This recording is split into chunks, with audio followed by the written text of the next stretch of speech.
Now to two updates on two major murder cases that we have been following very closely here on the show. So we're starting with the death of 18-year-old Anna Kepner, found dead, wrapped, hidden under a bed, all on a Carnival cruise ship last November. And today, her 16-year-old stepbrother, identified as TH, the defendant here because he's a minor, has now formally entered a plea of not guilty. But he did it while dodging court. What do I mean? So he was scheduled to appear in Miami federal court tomorrow, where he's being tried as an adult, accused of sexually assaulting and intentionally killing his stepsister while they shared a cabin on that cruise. But his attorneys filed papers today, waiving his appearance at this arraignment and entering a plea on his behalf.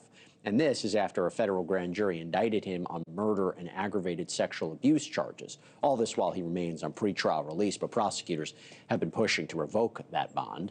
And then we have the David case. Okay, so we are now waiting on a critical piece of evidence, the coroner's report. We've talked about this before. A judge approved its release yesterday, and LA County District Attorney said it would be made public very soon. He said that on our program. Now, the reason that's important, a lot of discussion of Celeste's apparent cause of death. We saw some back and forth on that with the defense attorneys, too. And today, for the first time, the family of Celeste Rivas Hernandez released their first public statement.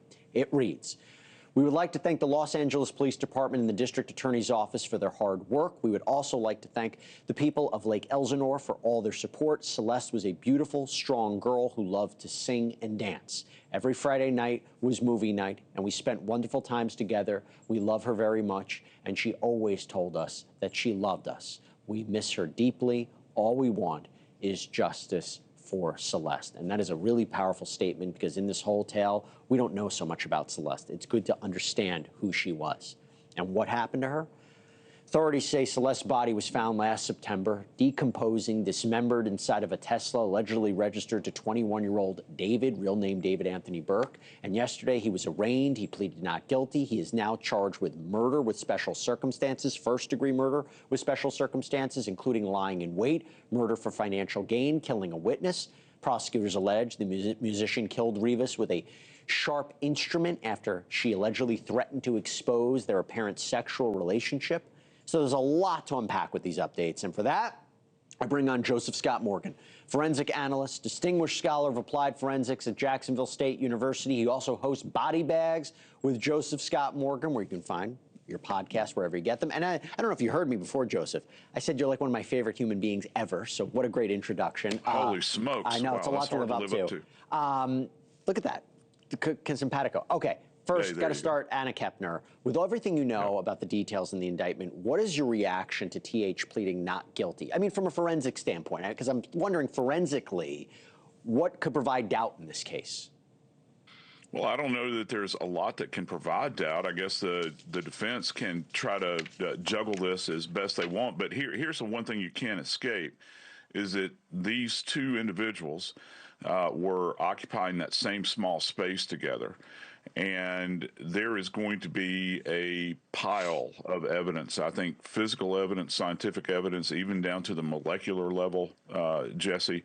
I'm thinking DNA at this point in time.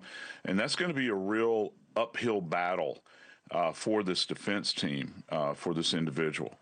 And it is going to be something that when the tale is told and we find out what actually happened in that cabin and what happened to this young woman, it is going to be absolutely gruesome.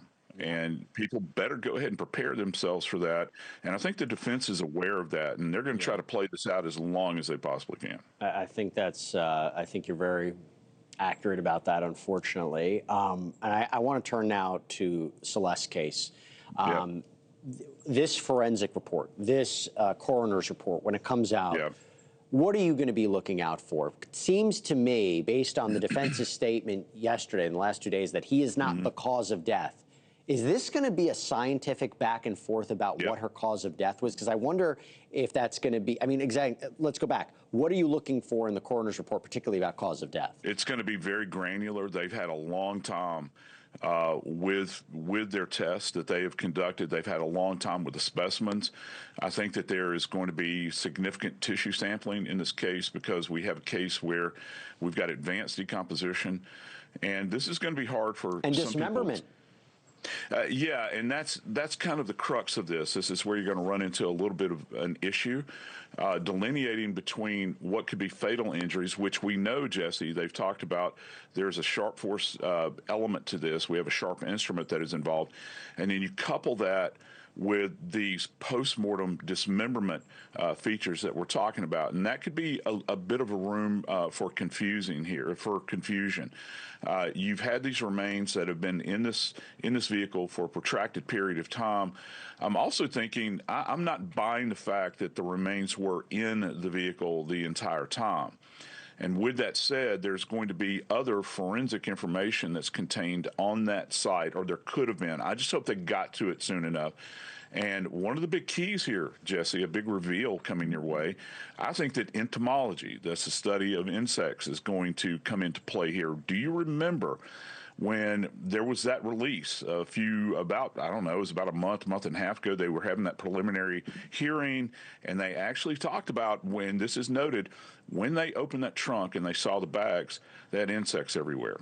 And so that's not a recent manifestation. I think we might be looking at multiple generations of insects, maybe found in the house, around the property, and also in that test. So, wait, can you amplify that a little bit? Are you, and to be clear, it was a hearing regarding whether or not David's family were going to testify in whatever this, perhaps a grand jury.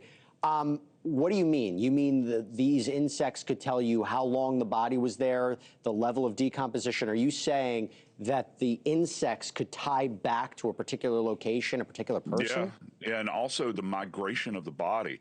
If the assailant is moving the body about the property because they can't. Thank you for watching. Subscribe below and download our NewsNation app right now on your phone, and you will get fact-based, unbiased news for all Americans.